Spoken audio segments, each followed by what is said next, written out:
This episode is brought to you by Roundtable Group, the experts on experts. We've been connecting attorneys with experts for over 25 years. Find out more at roundtablegroup.com. Welcome to Discussions at the Roundtable. I'm your host, Noah Ballmer, and today I'm excited to welcome Thomas McCloskey to the show. Mr. McCloskey is a litigation consultant for the Insurance Expert Network, for which he has testified in over 200 cases. He is a contributing author for a number of training materials, including texts, industry publications, and courses. Mr. McCloskey is an expert in insurance contracts, operation, practice and procedure, and a lot more. Mr. McCloskey, thank you so much for joining me here today. Happy to be here. Let's jump into it. You've been an insurance adjuster and a consultant for decades. How did you get started, and how did that transition into expert witnessing? I started in claims, result of a dystopian city I'm near. My sister was a claim supervisor and needed to have her adjusters escorted into the city. And after a few times of doing that, I called her back and I said, would it be okay if I didn't take those kids? They're going to get themselves, they don't pay attention. And so I started at that point inspecting cars. And that's how I got started. At the end of my career, I was an executive general adjuster and worked on a nationwide basis. So let's talk about expert witnessing. Is that something that you were looking to get into? Did you get a call out of the blue? Actually did get a call out of the blue. Akush, who at that time owned IEN, and I shared a group, a discussion group online of involving risk management. And Akush called me and asked me if I would be willing to serve as an expert witness. And I said, sure, why not? And I was trying to decide. I'm thinking it's 17, 18 years ago now that we started this. I testified a number of times in defense of State Farm Insurance, for example. When I was working there, I also had to testify and be deposed on the files I handled. I handled very large files and very complicated files. And that would very often result in either litigation or at least my deposition being taken. Let's talk about, and I know that it's been a while, but let's talk about some of those first calls. What were the sorts of questions that they asked? And did you feel kind of prepared for your first engagements in the process? Yes. Yeah, it was fine. It was, I don't remember exactly what it was, but it was pretty routine claim stuff. People were asking. We didn't get into really exciting things for quite a while. 2008, I did my first class action where an insurance company was being sued by a large group of people, was retained by the insurance company to help with their defense. So there's a couple types of expert witnesses, and there's a couple types of jobs you can do as an expert witness, I should say. There's consulting witnesses, and of course, there's testifying witnesses. Do you have experience with both? And if so, which do you prefer? I really don't prefer either. I enjoy doing them both. I've been retired about, 10 years now. And so I do this, one, because it keeps me involved in my profession, and it keeps the gray matter stirred in my head and forces me to keep up with the industry. So I had a consulting witness for Amazon, for example. We've also done a couple of files where litigation was already ongoing, and I was asked to review other experts' reports and write rebuttal reports, or at least prepare the attorney to go in for deposition. Are there any real differences in how you approach those different types of expert witnessing engagements? Do you approach a purely consulting expert witness engagement different than you would one that you're going to testify in? No, they both require me to do the same steps. I need to see the file material. I need to read it, annotate it, internalize it, and be prepared to be asked anything within the four corners of the litigation. So it's a lot of reading, a lot of note taking to get prepared. I need to know the case as well, and sometimes better than the attorney. What are some of the strategies that you use to kind of acquaint yourself with the case? Do you just read sift through all of the material? Do you have long conversations with the attorney? What's your preparation process before you get started on the report when you're just getting, everything together? I start out first reading all of the filings with the court, and I make notes on who's doing what to who, that sort of thing. Then I look at their proofs that they've submitted to the court to see if I agree or disagree. And the whole time I've got my trusty legal pad next to me with a pen, and I'm writing questions. Who did this? Why are we doing that? Why did you do that? Learning the thing. I have to put myself in a position of actually being in the middle of the litigation. Experts can be called in kind of at any point during a case. I'm sure that you've been brought in at the beginning, middle, and near the end. Do you ever find yourself kind of scrambling to get the attorney what they want in time, or do you feel that you typically are given an adequate amount of time to do your job? It depends on the attorney. My pet peeve is the attorney who knew for a year or more that he was going to need an expert witness, who waits till the last 2 weeks and then sends you a very large box of material and says, here, ingest this and get me a report, and I need it in 5 days. It just can't be done. Yeah, I'll send it back. I really will. Nope, I'm sorry, I'm not your guy. You need adequate time to do it. And when people cut you that small amount of time, I think they're being somewhat disrespectful in that they assume what you do is so mundane and simple that you should be able to shake all of their papers and have an opinion for them. The other attorney I dislike even more is the one who wants to write my report. I don't play customer golf. I'm going to tell you honestly what I think. It makes my life a lot easier, particularly as I said earlier. You go in for a deposition, you could almost plan on that attorney on the other side of the table has already looked up every deposition you've given in the last 5 years and has highlighted them and is going to ask you about it. It's like my mom taught me, if you're going to tell the truth, you don't have to have a great memory.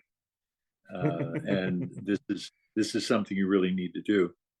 But the attorney who wants to write my report now, I'm sorry, you're asking me to play customer golf. I'm not going to do it. This is my opinion based on this. This is why I think this. If you're not happy with it, you probably don't want to see my report. Do pay my bill.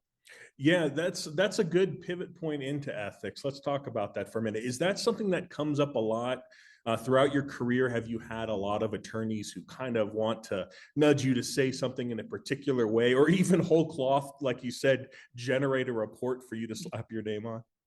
I've had it happen, but I try to set that expectation in the very beginning with that phrase. I do not play customer golf.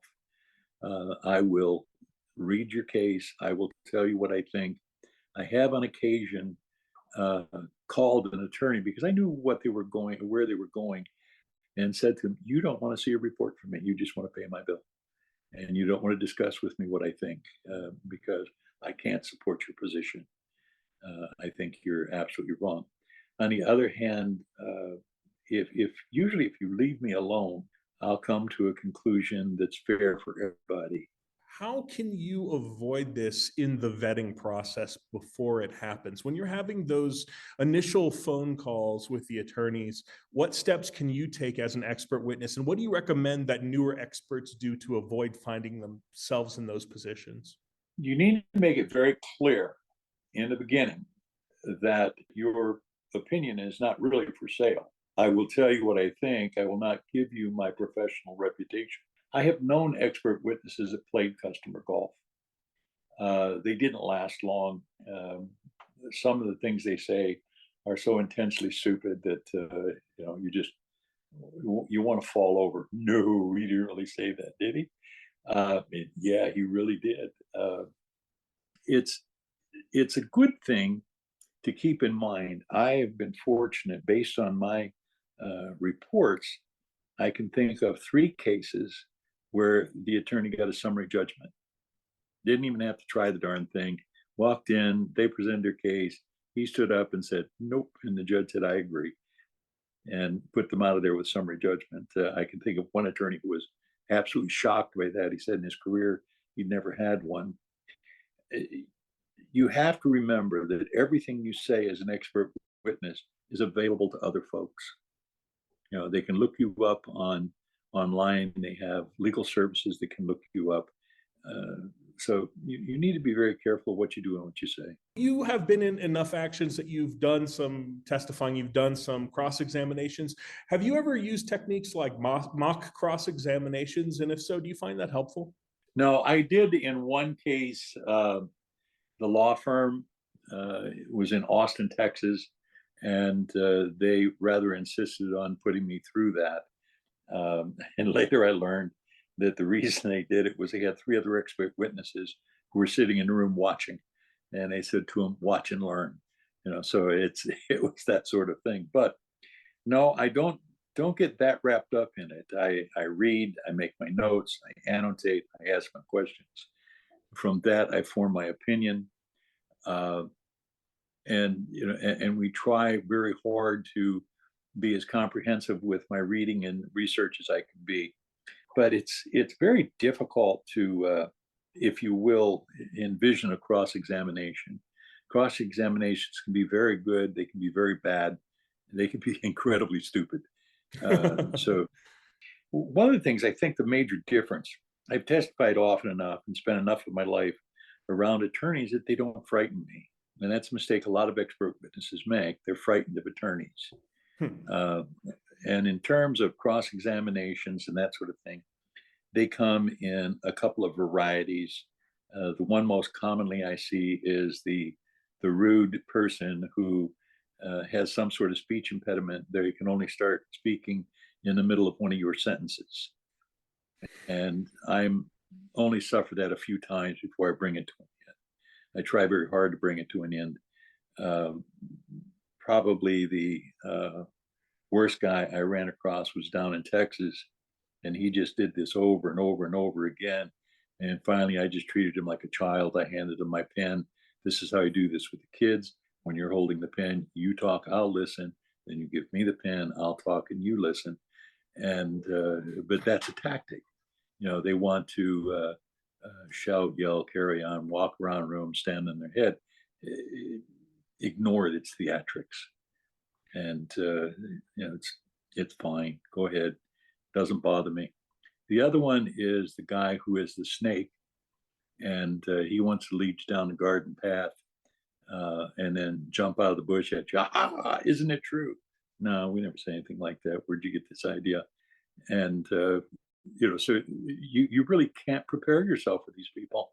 Most of them are pretty professional. Most of them are pretty straightforward. You do a little bit of background research on the attorneys and experts that you're quote unquote going up against.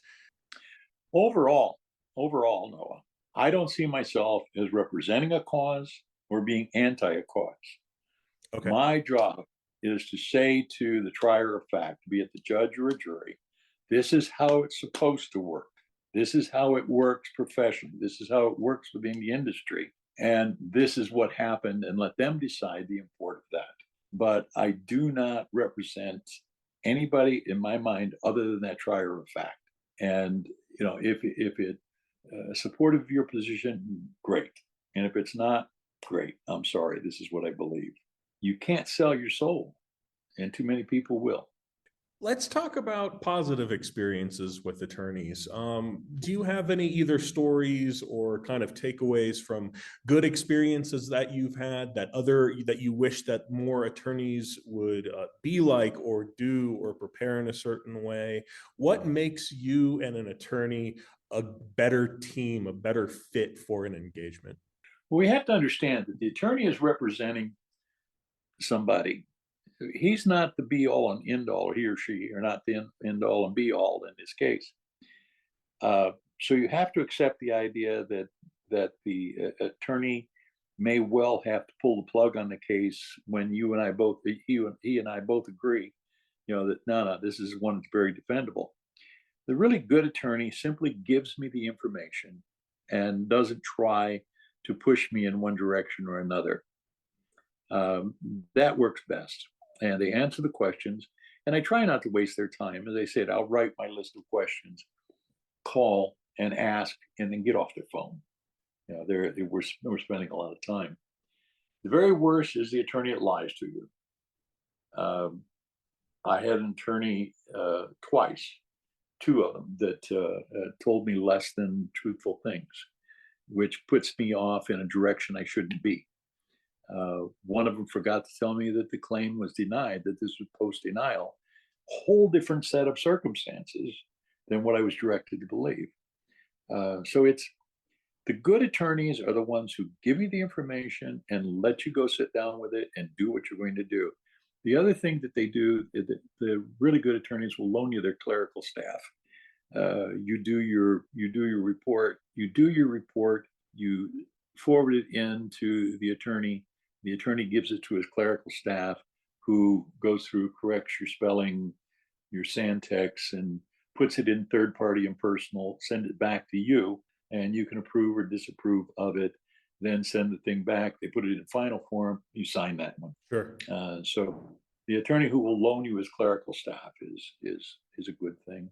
But mostly just give me the information, ask me the question, and let me answer the question. Do you feel that some attorneys overwhelm you with information before the case? I've heard from a couple experts that sometimes they're given a lot of superfluous documentation when they're first engaged. Is that something that you've experienced? Well, unfortunately, you have to at least look at it. And right. If you tell these folks you're going to charge them, I don't know, a penny a page or something along that line, a minute a page is more like it. I'm going to charge you a minute a page to go through this stuff. You would be surprised how they'll skinny that file down. Send me the stuff that's important. Send me factual information. And yeah, they do. I've had attorneys who sent me 2 bankers boxes full of material. I said, what am I going to do with this? This doesn't address what we're doing. So, but still, I have to go through and look. Before we wrap up, do you have any last tips for newer expert witnesses or attorneys working with experts? I would tell people who are going to work as litigation consultants, which is how I prefer to refer to it, you have to have a good grounding in your field. You have to have your own opinions. Do not sell your soul. Do not sell your name. The expression a friend gave me many years ago is don't cut your face. And if you cannot support somebody's position, tell them quickly. Tell them quickly. If what they're doing is silly, please tell them. I had a man call, and he wanted me to become involved as an expert witness for his client. And it became clear very quickly his client had committed arson.